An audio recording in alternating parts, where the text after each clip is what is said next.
딸 아이 무덤에서 마주친 쌍둥이를 보자 남자는 오열합니다. 도대체 무슨 일이 있었던 것일까요? 서울 외곽의 언덕길은 새벽부터 안개로 뒤덮여 있었습니다. 긴 행렬의 검은 차량들이 천천히 오르며 도로를 채웠고 그 중심에는 한도윤 회장이 타고 있는 리무진이 있었습니다.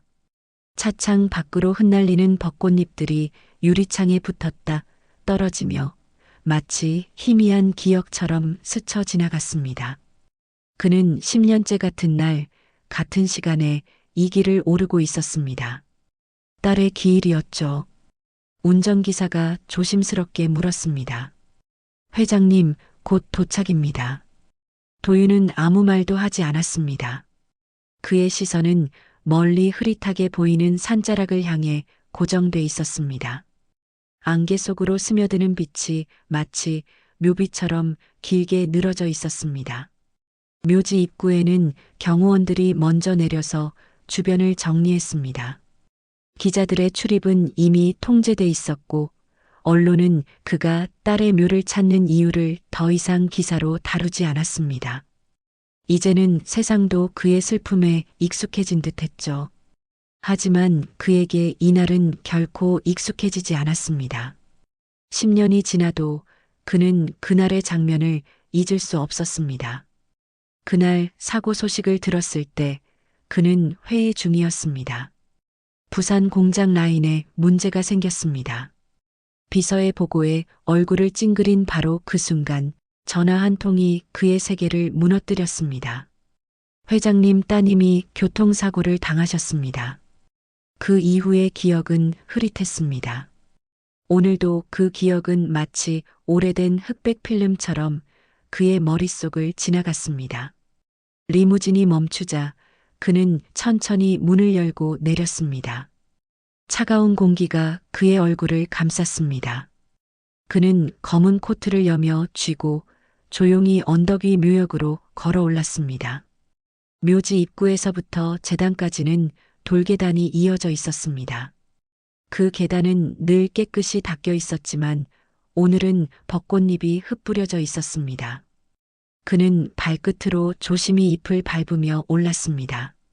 한 걸음 한 걸음 마치 과거로 올라가는 것 같았습니다. 묘비 앞에 도착한 그는 천천히 허리를 숙였습니다. 묘비에는 또렷하게 새겨진 이름, 한지연. 그 이름 앞에서 그는 잠시 숨을 고르며 꽃을 내려놓았습니다. 그의 손끝이 떨렸습니다.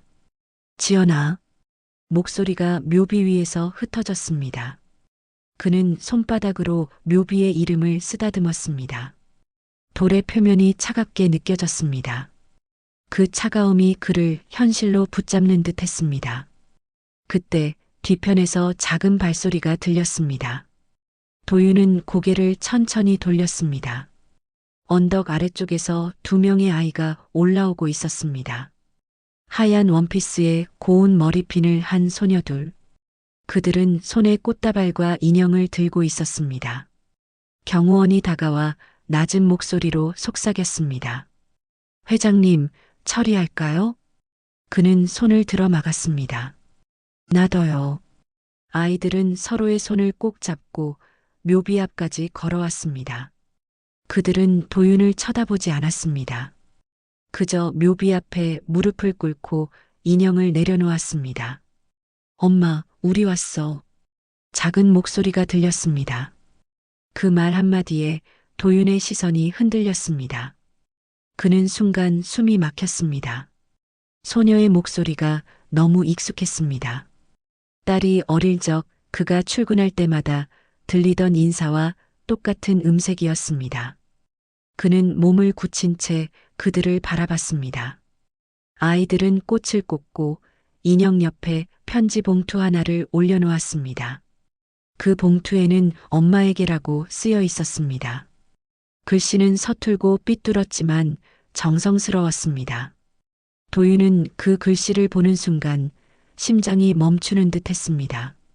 그 필체가 너무나 익숙했습니다. 아이들이 일어나 묘비를 쓰다듬는 순간 도윤은 그들의 얼굴을 똑바로 보았습니다. 순간 세상이 멈췄습니다. 두 소녀의 얼굴은 지연의 어릴 적 얼굴과 똑같았습니다. 눈매, 코, 입 심지어 미소까지도. 그는 본능적으로 한 발 내디뎠지만 아이들은 그를 보고 겁먹은 듯 뒷걸음질 쳤습니다. 경호원이 다가가려 하자 아이들이 놀라 달아났습니다. 잡지 마. 도윤이 짧게 외쳤습니다. 아이들의 발소리가 언덕 아래로 사라졌습니다. 그 자리에 남은 건 그들이 두고 간 인형과 편지 봉투뿐이었습니다. 그는 천천히 무릎을 꿇었습니다. 인형을 들어 올리자 오래된 헝겊 냄새가 났습니다. 눈에 익은 인형이었습니다. 그 인형은 지연이 어릴 적 품고 다니던 바로 그 인형이었습니다. 그의 손이 떨렸습니다. 그는 편지 봉투를 조심스럽게 집어들었습니다. 엄마에게. 그 글씨를 바라보며 그의 입술이 미세하게 떨렸습니다.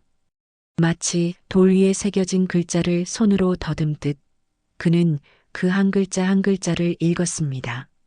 그는 봉투를 열지 못했습니다. 손끝이 굳어 있었기 때문이었습니다. 그저 품속에 넣고 묘비를 바라봤습니다. 묘비 너머로 흩날리는 벚꽃잎들이 하얗게 눈처럼 내려앉았습니다. 잠시 후 그는 무거운 숨을 내쉬며 일어섰습니다. 경호원이 다가와 말을 걸었지만 그는 듣지 못한 척했습니다. 그의 눈은 여전히 묘비에 고정돼 있었습니다. 그의 마음속 어딘가가 무너져 내리고 있었습니다. 10년 동안 단 한 번도 의심하지 않았던 그 죽음이 처음으로 흔들리기 시작했습니다. 리무진 안으로 돌아온 그는 창밖을 바라보았습니다. 유리창 너머로 아이들이 달려 내려가던 언덕길이 보였습니다. 그는 운전기사를 향해 조용히 말했습니다. 아이들, 누군지 알아봐요. 그 말에 운전기사는 잠시 머뭇거렸습니다. 확인하겠습니다, 회장님. 차가 출발했습니다.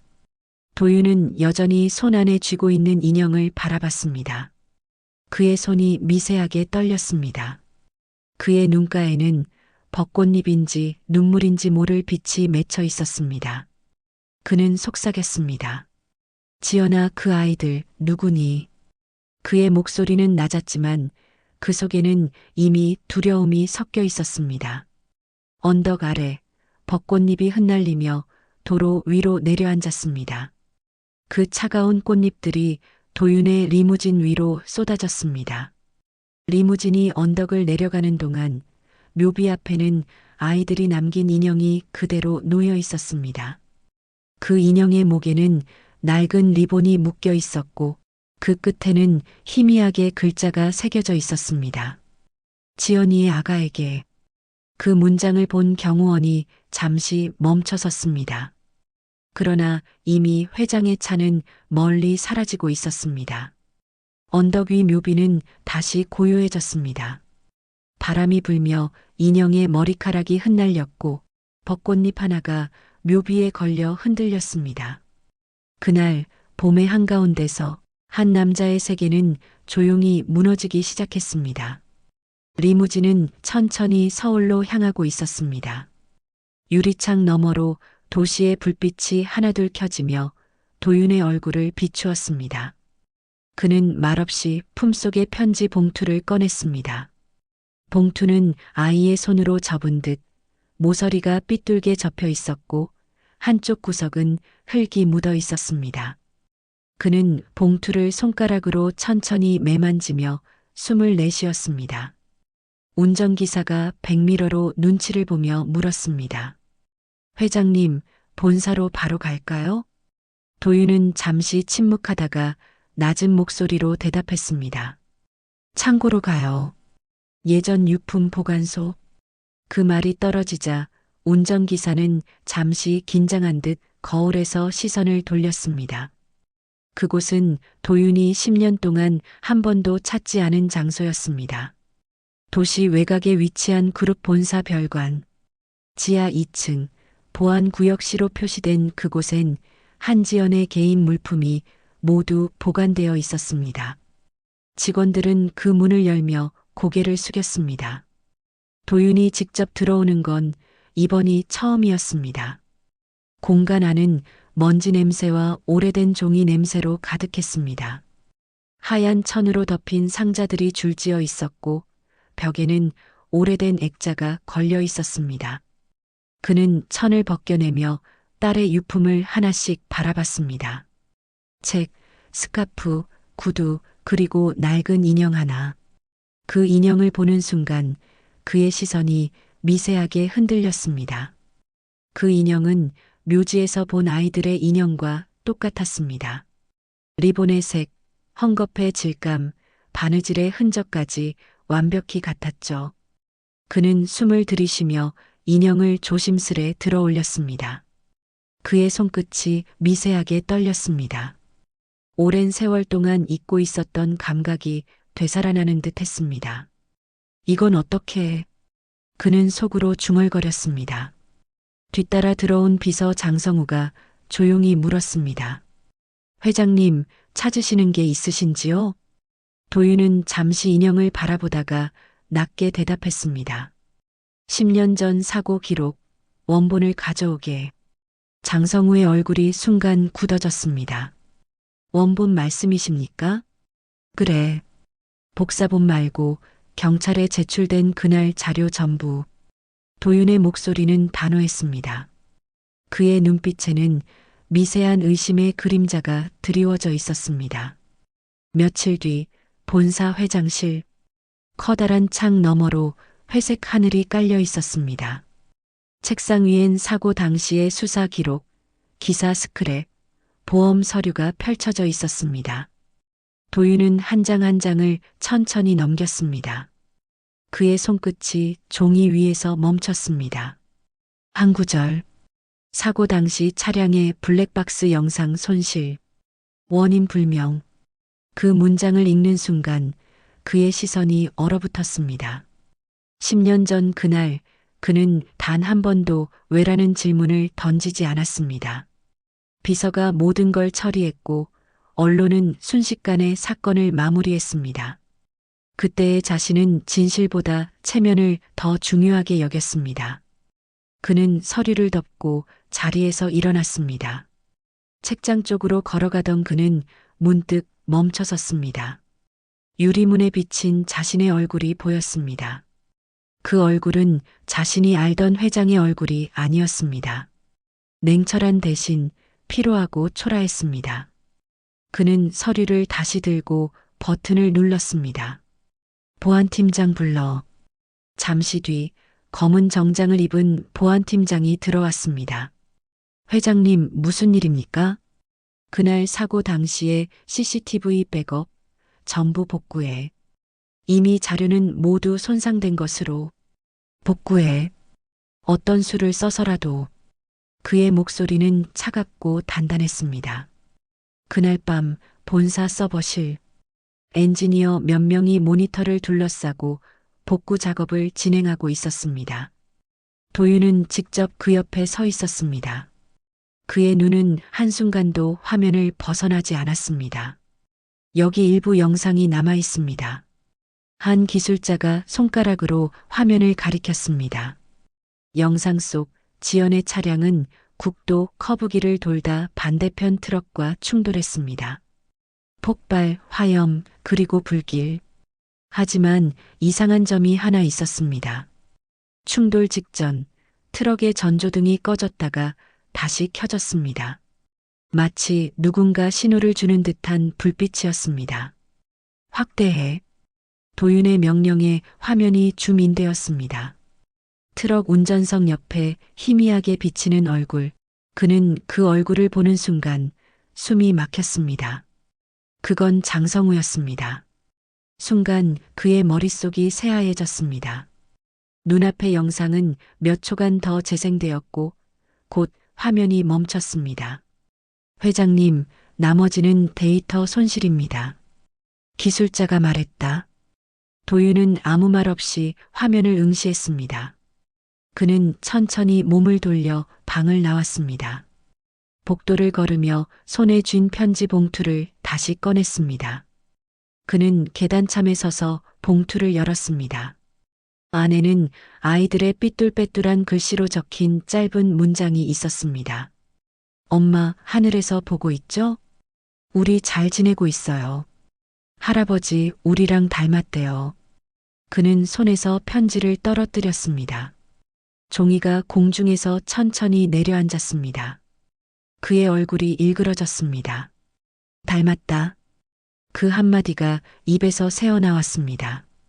다음 날 새벽, 도윤은 차 안에서 자료들을 들고 있었습니다. 그의 옆에는 새로 고용한 사설 탐정이 앉아 있었습니다. 찾아봐요. 한지연이 죽기 전에 어디 있었는지, 누구를 만났는지, 시간이 좀 걸릴 겁니다. 돈은 문제 아니요. 며칠 뒤 탐정이 돌아왔습니다. 그는 도윤의 책상 위에 한 장의 사진을 올려두었습니다. 사진 속에는 병원 복도를 걷는 한 여자가 있었습니다. 긴 머리, 단정한 옷차림, 그리고 이름표에는 오수진 간호사라고 적혀 있었습니다. 이 여자가 사망 전 마지막으로 따님과 함께 있었습니다. 도윤의 눈빛이 매서워졌습니다. 지금은 어디 있지? 그녀는 10년 전 퇴사 후 행방이 끊겼습니다. 단 지방의 한 병원에서 최근까지 일했다는 제보가 있습니다. 그는 잠시 생각에 잠겼습니다. 그의 손가락이 책상 위를 천천히 두드렸습니다. 그 소리는 방 안에 울려 퍼졌습니다. 그는 속으로 혼잣말처럼 중얼거렸습니다. 지연이 넌 뭘 숨긴 거냐? 그날 저녁 장성우는 회장실을 찾았습니다. 회장님, 무슨 일로 불러주셨습니까? 도윤은 의자에 앉은 채 그를 바라봤습니다. 그날 사고 현장 CCTV가 손상됐다지? 예, 회장님. 데이터 오류로. 그 자리에 당신이 있었다. 장성우의 얼굴이 굳었습니다. 그의 눈동자가 미세하게 흔들렸습니다. 그러나 곧 미소를 지으며 말했다. 회장님, 오해십니다. 제가 직접 현장에 갔을 리가요. 도윤은 아무 말도 하지 않았습니다. 그저 눈빛으로 그를 꿰뚫어 봤습니다. 그날 밤 도윤은 본사 옥상에 섰습니다. 도시는 여전히 불빛으로 가득했지만 그의 시선에는 아무것도 들어오지 않았습니다. 그는 손 안의 편지를 다시 펼쳤습니다. 글씨의 마지막 줄을 바라보며 중얼거렸습니다. 할아버지, 우리랑 닮았대요. 그는 눈을 감았습니다. 바람이 불어 편지가 그의 손을 벗어나 하늘로 흩날렸습니다. 편지는 빌딩의 불빛 사이를 날며 천천히 멀어졌습니다. 그의 손끝엔 미세한 떨림이 남았습니다. 그는 그제야 느꼈습니다. 무너지는 건 세상보다 자신이었다는 것을. 밤비가 내리고 있었습니다. 도윤의 리무진은 지방의 한국도 위를 천천히 달리고 있었습니다. 와이퍼가 유리창 위를 부지런히 오갔고 그 리듬 사이로 도윤의 표정이 간헐적으로 비쳤습니다. 그의 눈동자는 한 점으로 고정되어 있었습니다. 바로 그가 향하는 병원, 은하 요양병원. 10년 전 딸 한지연이 마지막으로 살아있었던 그 병원이었습니다. 운전석의 비서는 묵묵히 운전대를 잡고 있었고 차 안의 공기는 냉장고처럼 싸늘했습니다. 도윤은 말없이 손가락으로 차창을 두드렸습니다. 그 리듬은 불규칙했지만 그 안에는 분노와 초조가 뒤섞여 있었습니다. 그는 이제 모든 걸 알아야만 했습니다. 사고가 아니라면 누가 왜 그녀를 죽였나? 리무진이 병원 앞에 도착하자 어두운 하늘 아래로 간판의 불빛이 깜빡였습니다. 은하 요양병원. 10년의 세월이 흘렀지만 병원은 여전히 낡고 어둡게 서 있었습니다. 입구에는 고목나무가 비를 맞으며 흔들렸습니다. 도윤은 우산을 들고 천천히 걸어 들어갔습니다. 병원 안은 정적이었습니다. 밤 근무 간호사 몇 명이 서류를 정리하고 있었고 그의 등장에 놀라 일어났습니다. 한도윤 회장님, 어서 오십시오. 그들은 급히 허리를 숙였지만 도윤의 시선은 그들을 지나쳐 병동 끝으로 향했습니다. 그곳 기록 보관실. 도윤은 문을 열자마자 낡은 문짝이 삐걱거렸습니다. 안쪽은 좁고 오래된 문서들이 철제 선반에 가득 꽂혀 있었습니다. 그는 장성우의 도움 없이 직접 상자를 꺼냈습니다. 2015년 3월 한지연, 사고 후 입원 기록. 그의 손끝이 서류 위에서 멈췄습니다. 그는 한 장 한 장 넘기기 시작했습니다. 응급실 도착 심정지, 회복 불가 판정, 환자 동행자 없음, 간호사 오수진, 담당 케이스 서명. 도윤은 그 이름에서 눈을 떼지 못했습니다. 그 이름이 며칠 전 탐정이 보고한 인물과 같았습니다. 그는 서류를 덮고 병동을 나섰습니다. 한 간호사가 조심스럽게 다가왔습니다. 회장님, 오수진 선생님이라면 아마 6병동 쪽에 기록이 남아있을 겁니다. 그는 고개를 끄덕이며 그쪽으로 향했습니다. 6병동 복도는 비에 젖은 공기처럼 눅눅했습니다. 벽의 페인트는 벗겨졌고 형광등은 희미하게 깜빡였습니다. 도윤은 걸음을 멈추었습니다. 복도 끝 간호사실 문틈 사이로 희미한 불빛이 새어나오고 있었습니다. 그는 조용히 문을 밀었습니다. 책상 위에는 낡은 사진 한 장이 놓여 있었습니다. 사진 속에는 한지연과 오수진이 함께 웃고 있었습니다. 두 사람은 의외로 친밀해 보였습니다. 지연은 평소 병원을 싫어했는데 어째서 이런 관계가 있었던 걸까? 도윤은 사진을 손에 들었습니다.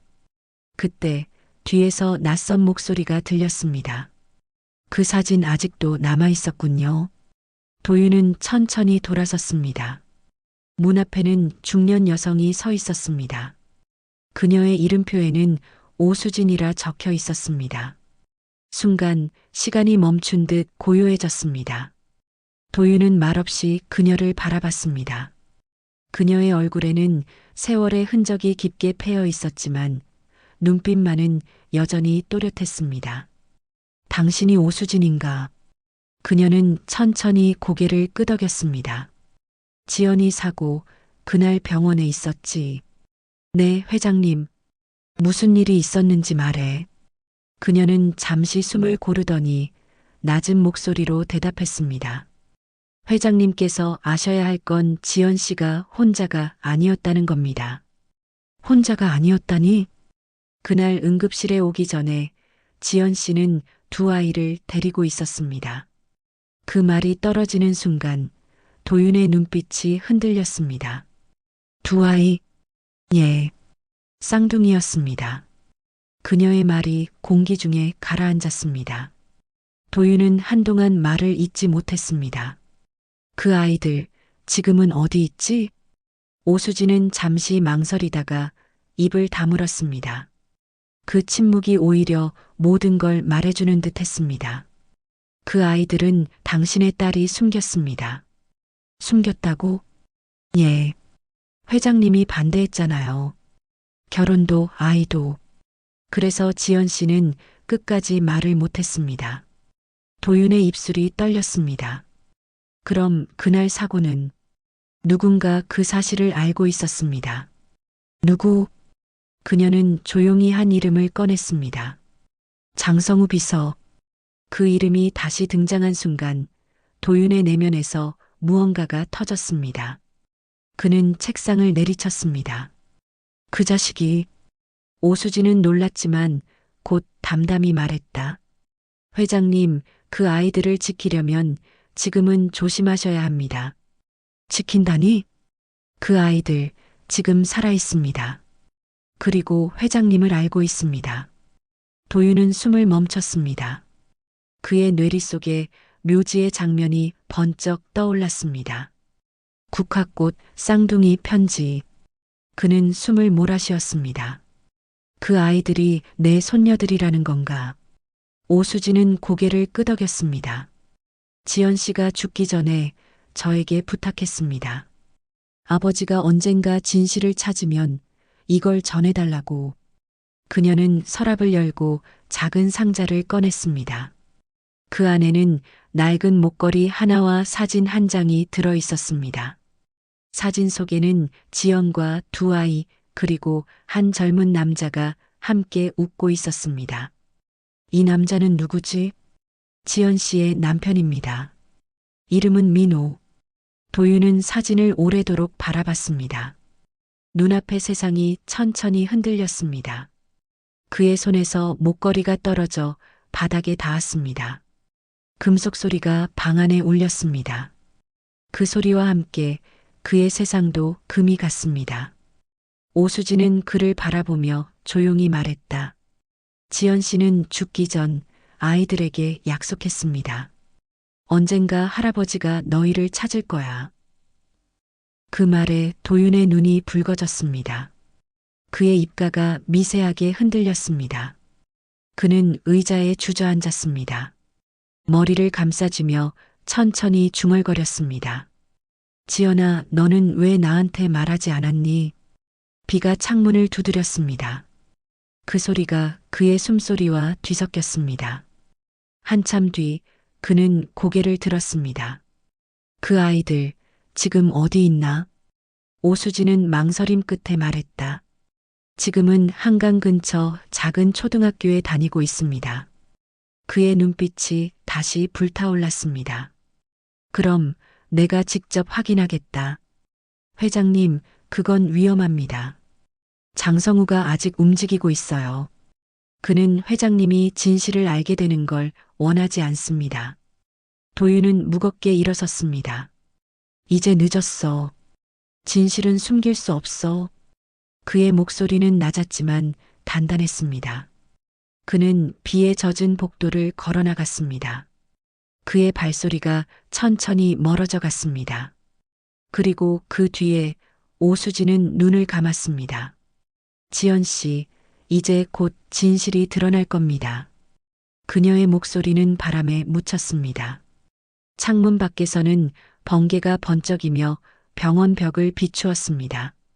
그 빛 속에서 한지연의 미소가 잠시 떠올랐다가 사라졌습니다. 모든 것이 시작된 곳에서 진실이 다시 움직이기 시작한 순간이었습니다.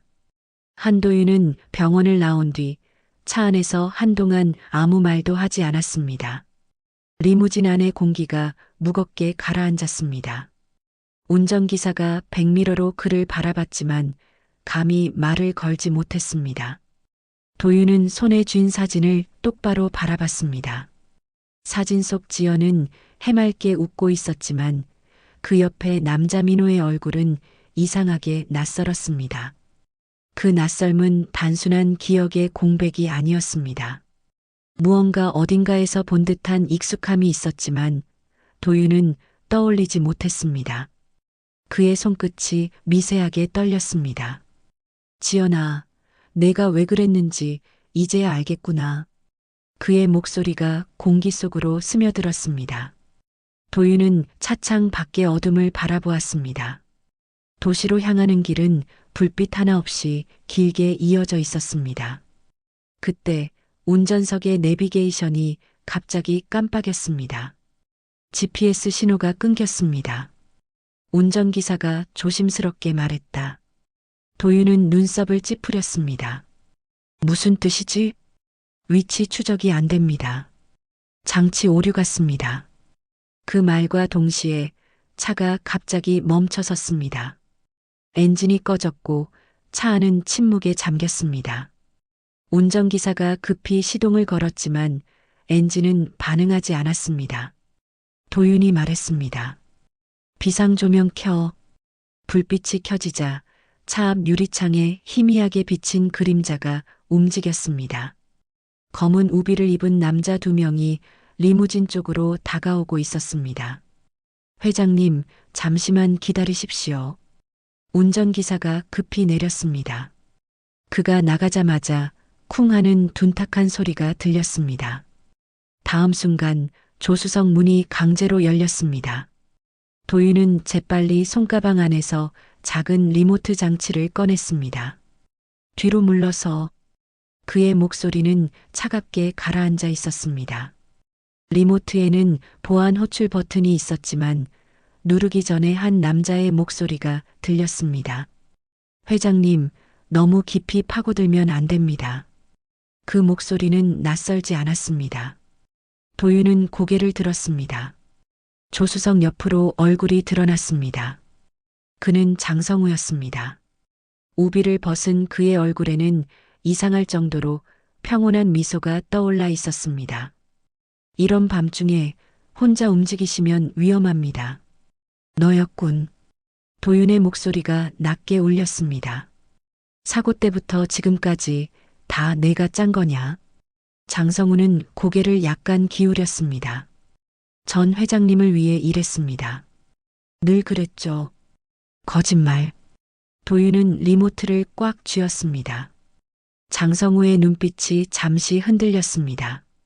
진실이란 게 뭡니까, 회장님? 그는 천천히 말했다. 지연 씨가 아이들을 숨긴 이유를 아십니까? 그 아이들이 누구의 피인지 알고 계십니까? 그 말이 공기 중에 떨어졌습니다. 도윤의 손끝이 굳어졌습니다. 무슨 말이야? 민호 씨는 단순한 평민이 아니었습니다. 그는 주머니에서 USB 하나를 꺼냈습니다. 이 안에 지연 씨의 출산 기록이 있습니다. 직접 확인하시죠. 그는 USB를 던지고 천천히 물러섰습니다. 도윤은 그것을 받아들며 묵묵히 그를 바라봤습니다.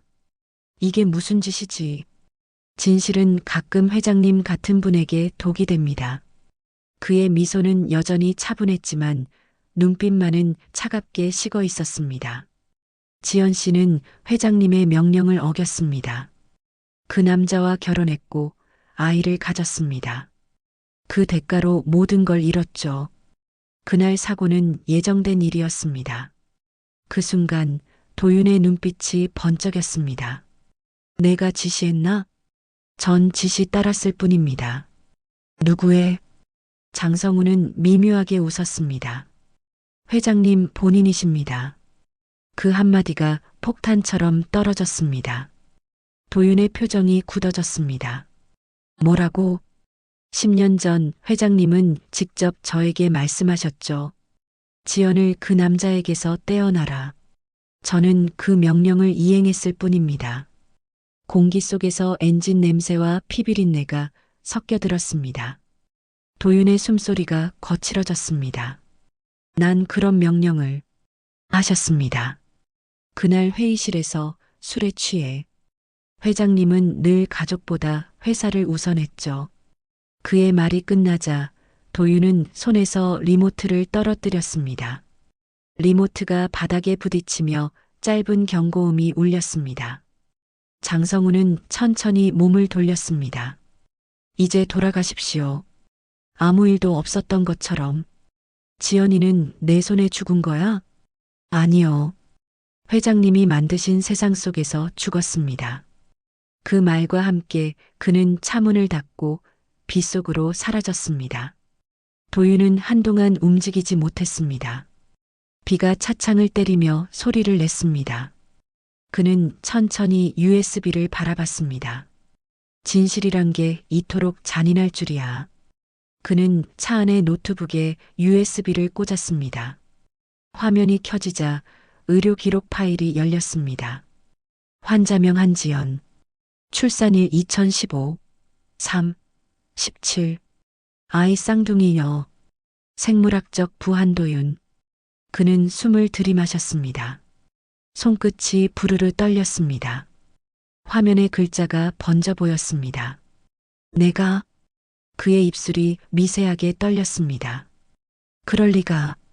그는 차에서 내렸습니다. 비는 여전히 퍼붓고 있었습니다. 차문을 닫자 금소금이 도로 위로 메아리 쳤습니다. 그는 비를 맞으며 천천히 걸었습니다. 차창 너머에서 장성우의 그림자가 멀리서 그를 지켜보고 있었습니다. 병원 인근 CCTV에는 그 장면이 고스란히 남아 있었습니다. 잠시 후 본사 보안실에서는 경고등이 깜빡였습니다. 회장님 이상 동선 포착했습니다. 보안 요원이 보고하자 중앙 모니터에 붉은 점 하나가 깜빡였습니다. 그 점은 도윤의 차량 신호였습니다. 보안실장 윤태석은 모니터를 바라보며 말했다. 지금부터 회장님의 위치 추적을 차단해. 그분은 오늘부터 기록상 존재하지 않는 인물이다. 그의 옆에는 장성우가 서 있었다. 명령대로 처리하겠습니다. 장성우는 담배를 꺼내 물었습니다. 불빛이 그의 얼굴을 붉게 비쳤습니다. 진실이란 건 때론 사라지는 게 더 가치 있지. 그는 중얼거리며 창밖을 바라봤습니다. 도윤의 리무진이 점점 어둠 속으로 사라지고 있었습니다. 그날 밤 도윤은 한강 다리를 건넜습니다. 그의 옷은 비에 젖었고 손에는 사진 한 장이 쥐어져 있었습니다. 민호, 너는 누군데 내 딸을 데려갔던 거냐? 그의 목소리는 빗속에 섞여 사라졌습니다. 멀리서 번개가 번쩍이며 하늘을 가르렀습니다. 그 순간 그의 휴대전화가 울렸습니다. 모르는 번호였습니다. 그가 전화를 받자 익숙한 목소리가 들렸습니다. 회장님, 진실은 절반만 보셨습니다. 그 목소리는 오수진이었습니다. 무슨 말이야? 그 USB 일부만 복원된 겁니다. 아이들의 아버지는 한도윤이 아닙니다. 그럼 누구? 민호 씨의 진짜 정체를 찾으셔야 해요. 그 사람이 모든 열쇠를 쥐고 있습니다. 전화는 끊겼습니다. 그의 손에서 휴대전화가 떨어졌습니다. 도로 위에서 전자음이 깜빡였습니다. 도윤은 천천히 하늘을 올려다봤습니다. 지연아, 내가 남긴 그림자가 이렇게 깊을 줄이야. 새벽 공기가 차가웠습니다. 한도윤은 본사 옥상에서 서울 도심을 내려다보고 있었습니다. 그의 손에는 아직도 USB가 들려 있었습니다. 그 안에 적혀 있던 문장 생물학적 부 한도윤 이 머릿속을 떠나지 않았습니다. 그 문장은 단순한 데이터 한 줄이 아니었습니다. 10년 동안 쌓아온 모든 권력, 자존심, 삶의 이유를 무너뜨리는 진실이었습니다. 그의 뒤에서 발소리가 들렸습니다. 회장님, 보안팀장 윤태석이 고개를 숙였습니다. 이 시간에 여기 계시면 위험합니다. 누가 나를 위험하게 하지? 도윤은 낮게 웃었습니다. 윤태석은 눈빛을 피했습니다. 장성우 비서가 움직입니다. 회장님 동선을 모두 파악하고 있습니다. 도윤은 조용히 물었습니다. 내가 살아있는 게 불편한가 보군. 그 사람에게는 회장님이 종결된 인물입니다. 도윤은 잠시 침묵하다가 고개를 끄덕였습니다.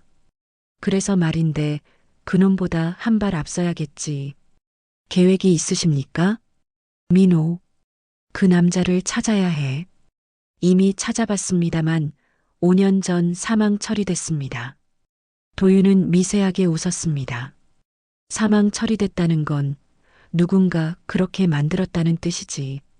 그는 손에 든 USB를 흔들었습니다. 여기엔 거짓이 섞여 있다. 진실은 절대 이렇게 조용하지 않아. 윤태석은 망설이다가 고개를 끄덕였습니다. 도와드리겠습니다. 그날 오후 도윤은 변장을 하고 병원 근처 작은 카페로 향했습니다. 그는 모자를 눌러쓰고 짙은 색 안경을 끼고 있었습니다. 그의 옆자리에는 윤태석이 앉아 노트북을 열었습니다. 화면에는 은하 요양병원 근무 기록이 떠 있었습니다.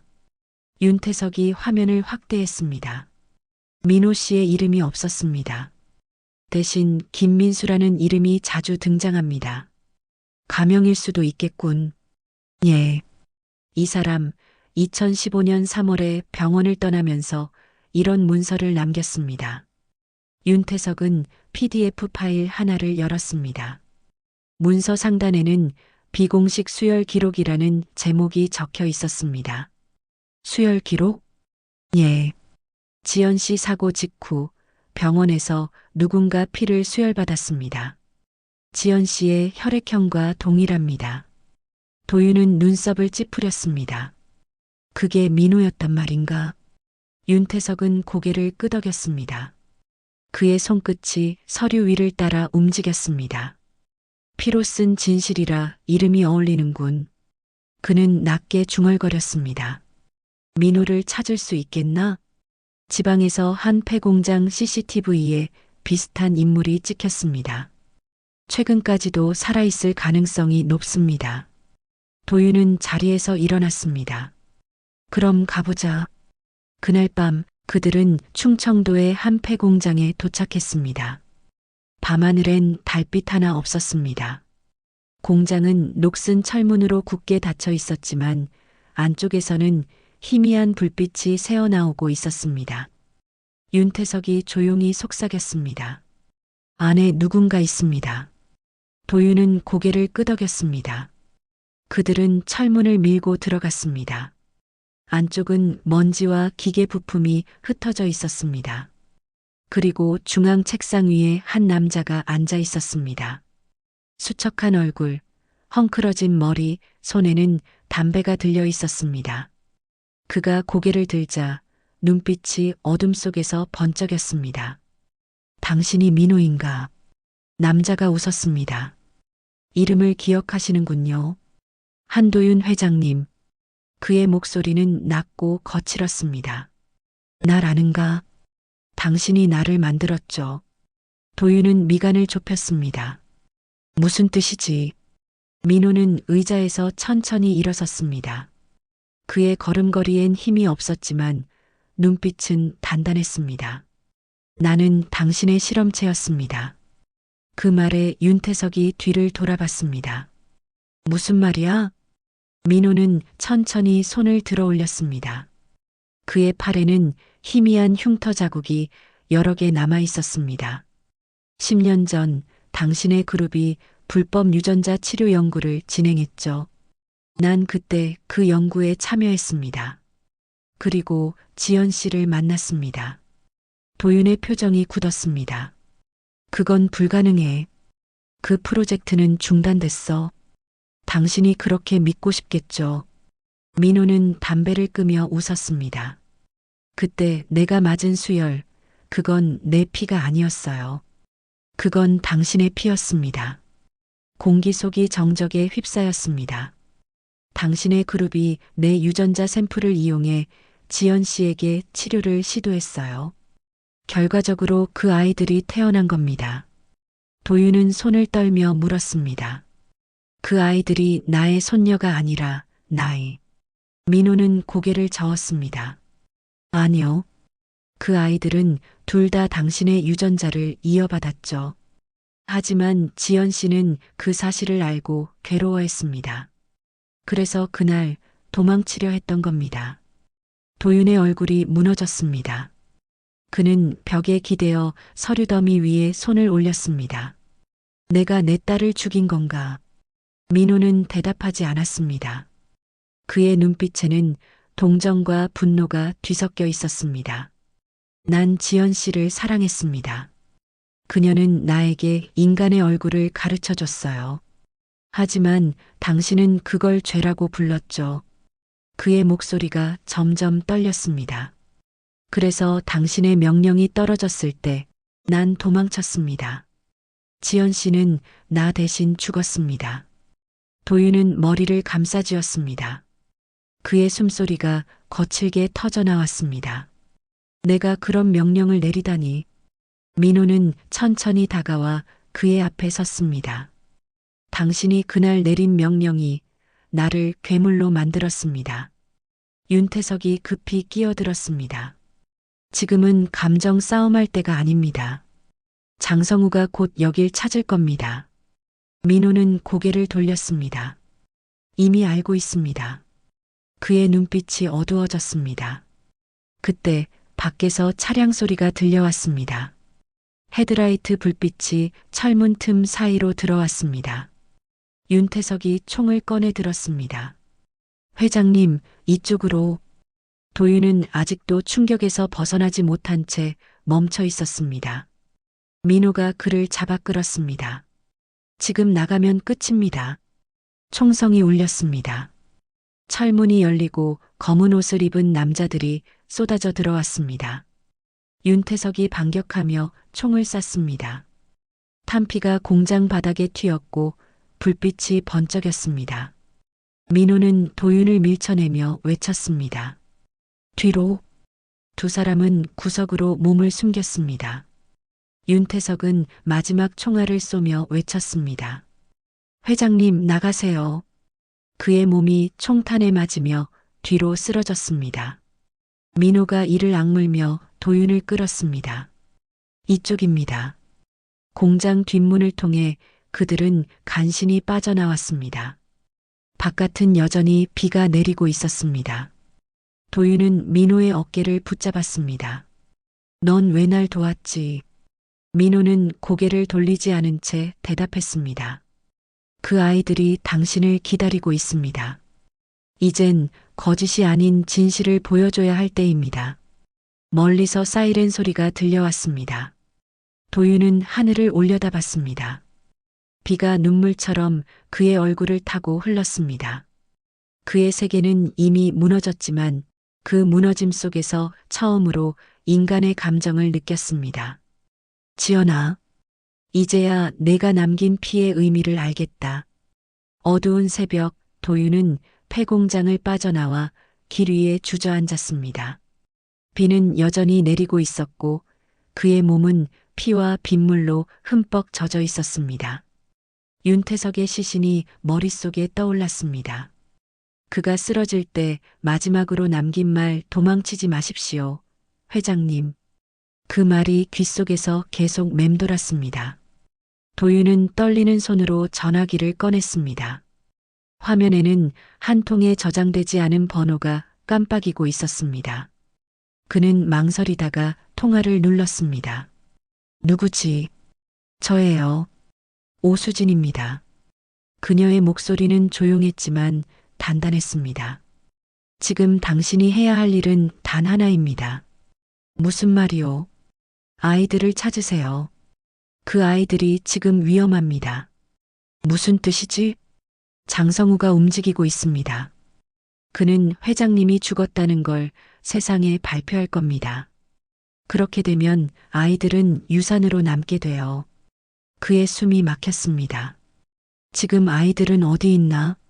남양주 외곽 지연 씨가 생전에 맡겼던 보호소입니다. 주소를 보내줘. 조심하세요. 당신을 미끼로 삼을 수도 있습니다. 전화는 끊겼습니다. 도윤은 피 묻은 손으로 운전석에 올랐습니다. 엔진이 걸리지 않았지만 그는 포기하지 않았습니다. 지연아, 내 아이들 내가 반드시 지키마. 그는 마지막 힘을 짜내듯 핸들을 잡았습니다. 남양주 외곽 이른 아침. 하늘은 여전히 흐리고 안개가 짙게 깔려 있었습니다. 작은 보호소 건물이 산 아래에 조용히 자리 잡고 있었습니다. 도윤은 숨을 고르며 문 앞에 섰습니다. 낡은 현관문에는 은빛의 보육원이라는 표지가 붙어 있었습니다. 문이 열리고 한 여성이 나왔습니다. 누구세요? 한도윤입니다. 아이들을 찾으러 왔습니다. 여성은 놀란 듯 눈을 크게 떴습니다. 지연 씨의 아이들이요? 그렇습니다. 쌍둥이. 여성은 잠시 머뭇거리더니 고개를 끄덕였습니다. 잠시만요. 그녀는 안으로 들어가더니 두 아이의 손을 잡고 나왔습니다. 아이들은 아직 어린 얼굴이었지만 놀랍도록 지연을 닮아 있었습니다. 도윤은 숨을 삼켰습니다. 안녕하세요, 할아버지. 한 아이가 조심스럽게 인사했습니다. 그의 심장이 덜컥 내려앉았습니다. 너희 나를 알고 있니? 엄마가 말했어요. 언젠가 할아버지가 꼭 찾아올 거라고요. 아이의 말이 칼날처럼 가슴을 파고들었습니다. 그는 무릎을 꿇었습니다. 미안하다, 너무 늦었구나. 아이들은 고개를 갸웃했습니다. 그의 눈에서 눈물이 흘러내렸습니다. 엄마가 널 얼마나 사랑했는지 이제야 알겠구나. 그 순간 보호소 뒷문에서 발소리가 들렸습니다. 여성의 얼굴이 굳었습니다. 누군가 뒤쪽에 있습니다. 도윤은 아이들을 품에 안고 고개를 돌렸습니다. 검은 SUV 한 대가 천천히 들어오고 있었습니다. 차 문이 열리자 장성우가 내렸습니다. 그의 얼굴에는 피 한 방울의 감정도 없었습니다. 회장님, 이렇게 감상적인 연극은 이제 그만하시죠. 그는 미소를 지으며 주머니에서 권총을 꺼냈습니다. 아이들이 도윤의 옷자락을 붙잡았습니다. 그만둬, 장성우. 이건 회장님을 위한 정리입니다. 유산은 더럽혀지면 안 됩니다. 그의 손끝이 방아쇠로 향했습니다. 그때 등 뒤에서 총성이 울렸습니다. 장성우가 놀라 뒤돌았습니다. 입구 쪽에 오수진이 서 있었습니다. 그만해, 장성우. 그녀의 손에는 권총이 들려 있었습니다. 당신은 이미 선을 넘었어. 오수진, 당신도 여기서 끝이야. 그는 몸을 돌리며 총을 겨누었지만 그녀가 먼저 방아쇠를 당겼습니다. 총성이 2번 울렸습니다. 장성우가 뒤로 넘어지며 바닥에 쓰러졌습니다. 비가 내리듯 피가 흩어졌습니다. 도윤은 천천히 그녀에게 다가갔습니다. 당신이 아이들을 지켜줬군. 오수진은 고개를 끄덕였습니다. 지연 씨가 부탁했어요. 당신이 진실을 알게 되면 이 아이들을 부탁하라고. 그녀의 어깨가 떨렸습니다.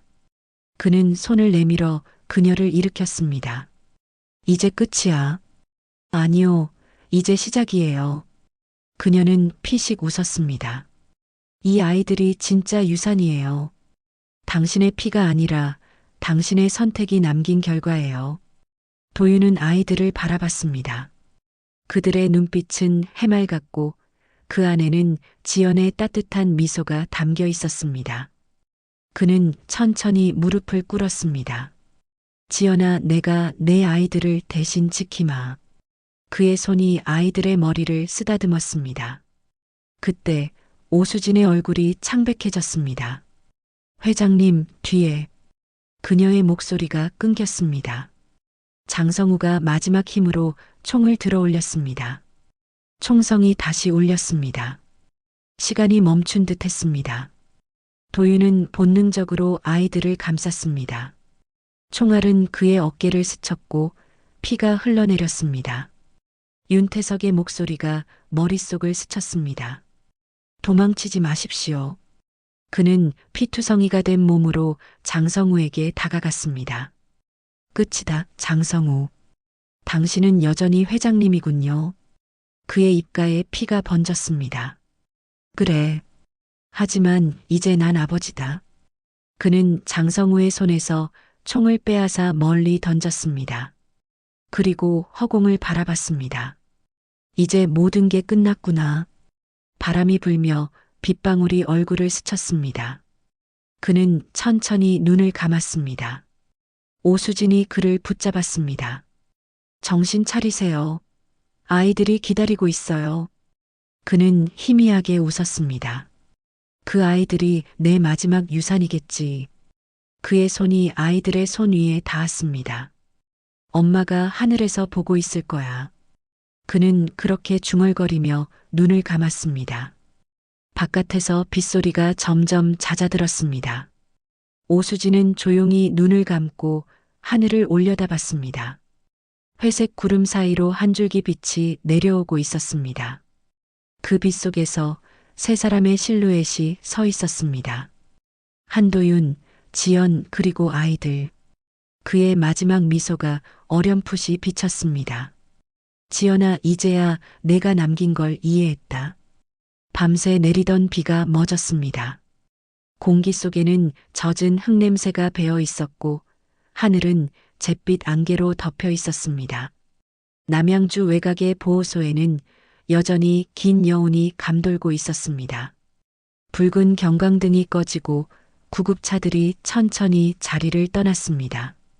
그 자리에는 단 한 사람 오수진만이 남아 있었습니다. 그녀는 아직도 믿기지 않는 얼굴로 앞마당을 바라보고 있었습니다. 바닥엔 회장의 피와 빗물이 함께 스며들어 검붉은 자국을 남기고 있었습니다. 그 자리에 놓인 작은 장미 한 송이가 바람에 흔들렸습니다.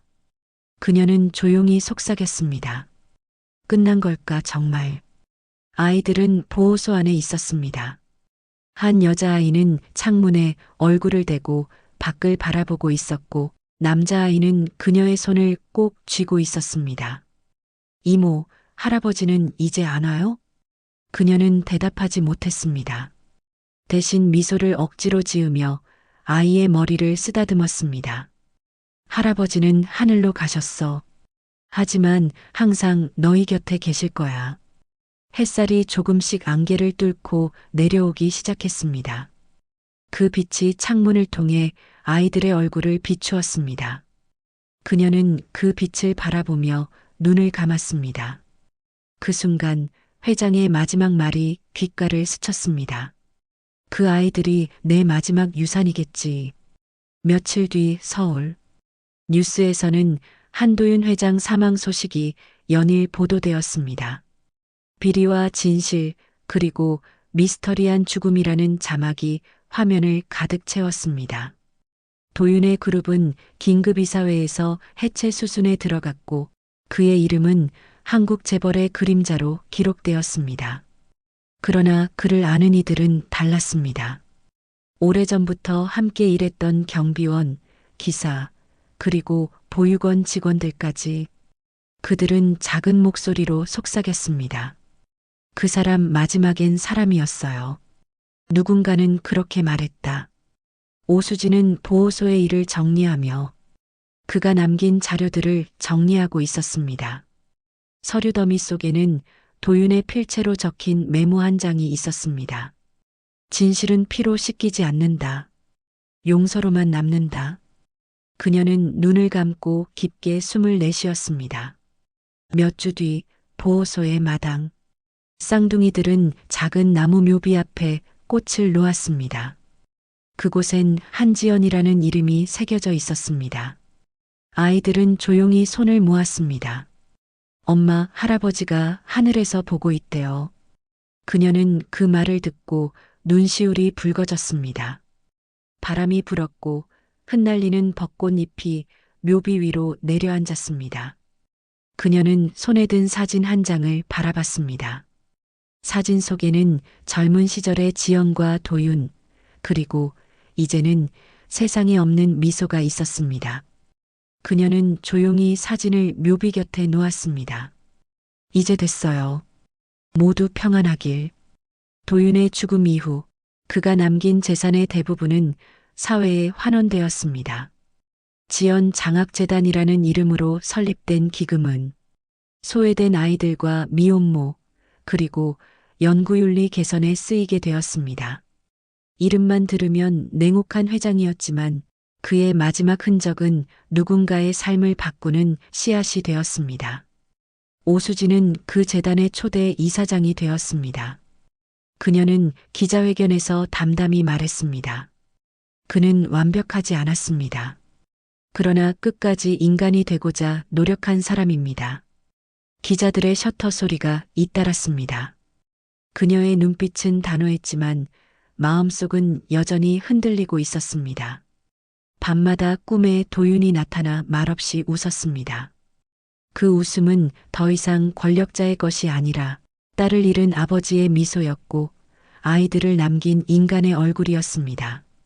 시간은 흘러 3년 뒤 봄, 보호소 앞마당에는 두 아이가 자전거를 타며 웃고 있었습니다.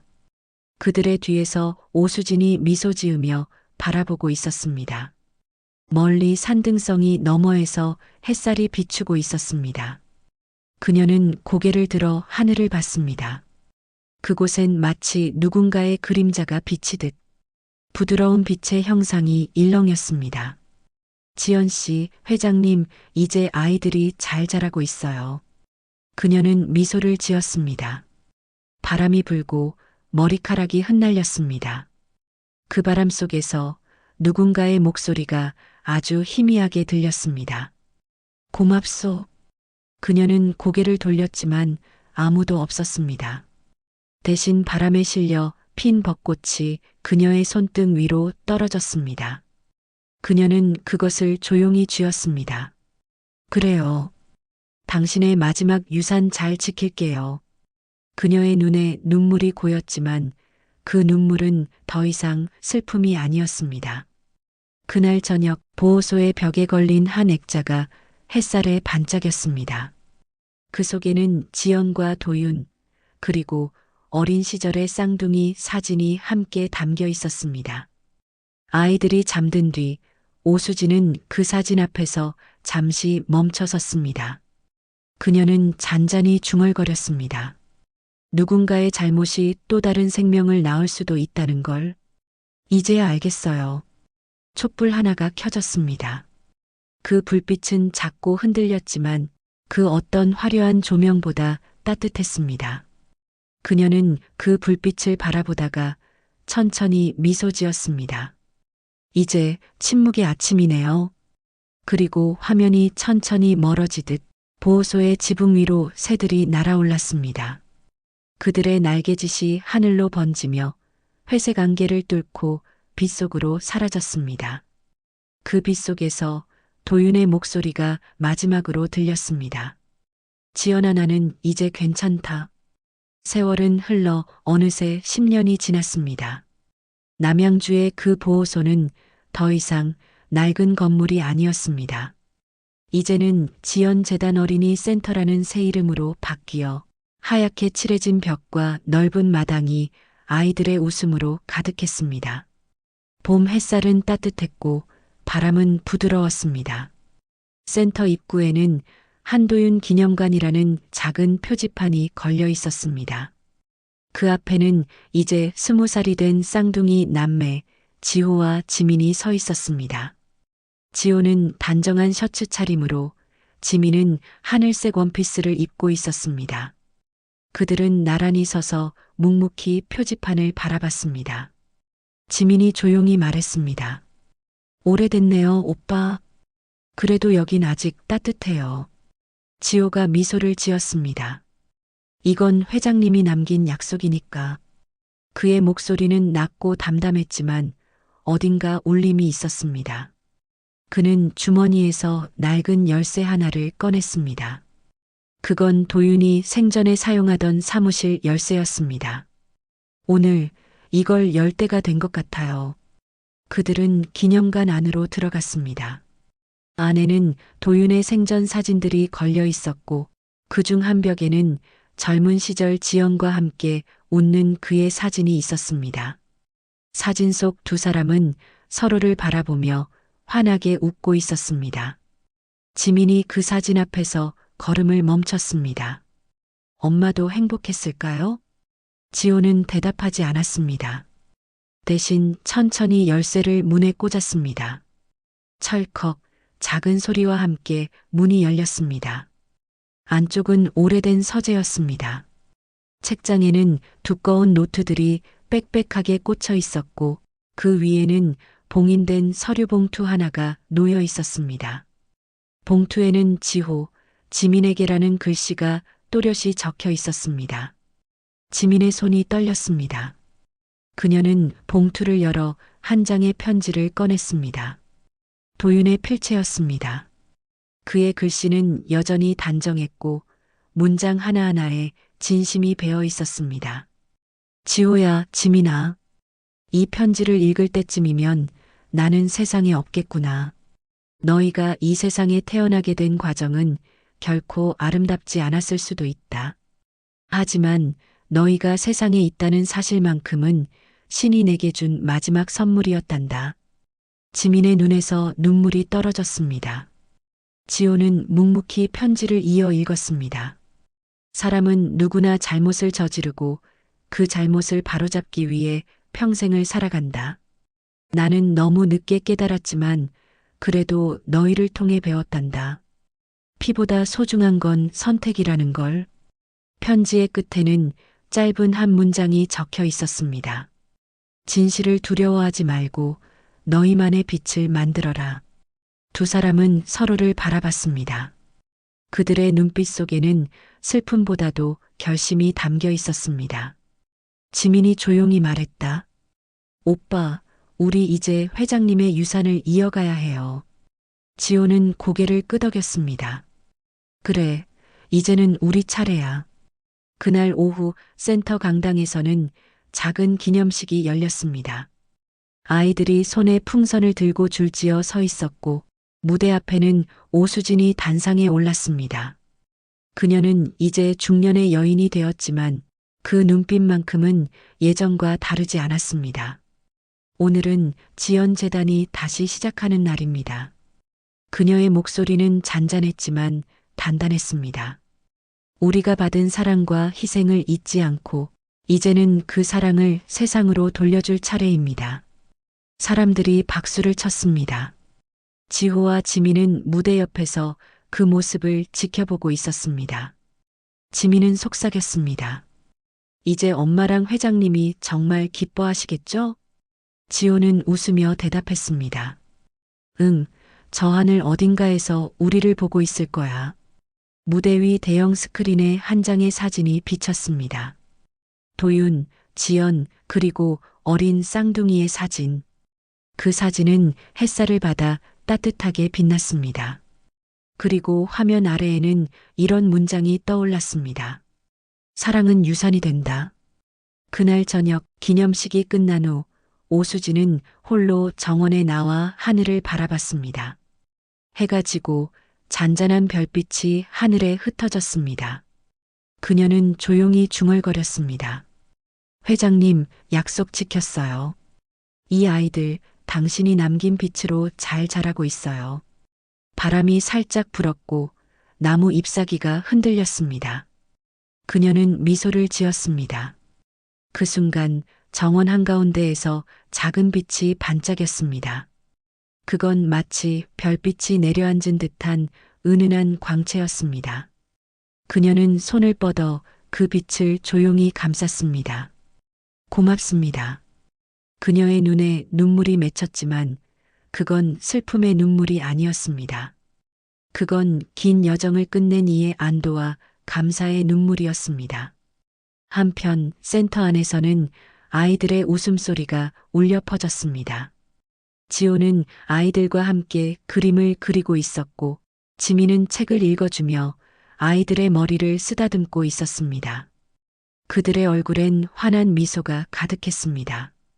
그 미소는 도윤이 생전에 짓던 미소와 닮아 있었습니다. 창문 밖으로 보이는 하늘은 완전히 맑게 개어 있었습니다. 햇살은 따뜻했고 창문 틈 사이로 들어오는 빛이 방 안을 은은하게 채웠습니다. 그 빛 속에서 지호가 조용히 속삭였습니다. 아버지, 우리 이제 괜찮아요. 밤이 깊어지고 센터의 불이 하나둘 꺼졌습니다. 그때 기념관 안의 한 사진이 조용히 반짝였습니다. 사진 속 도윤의 눈빛이 마치 살아있는 듯 따뜻하게 빛났습니다. 그의 입가엔 미소가 번져 있었습니다. 그리고 카메라는 천천히 하늘로 이동합니다. 별빛이 강하게 빛나고 그 사이로 새벽빛이 깨어납니다. 음악은 잔잔하게 울리고 한 줄의 문장이 화면에 나타납니다. 용서는 끝이 아니라 또 다른 시작이다. 화면이 서서히 어두워지고 마지막으로 어린아이들의 웃음소리가 천천히 잦아들며 세상은 완벽한 고요 속으로 들어갑니다.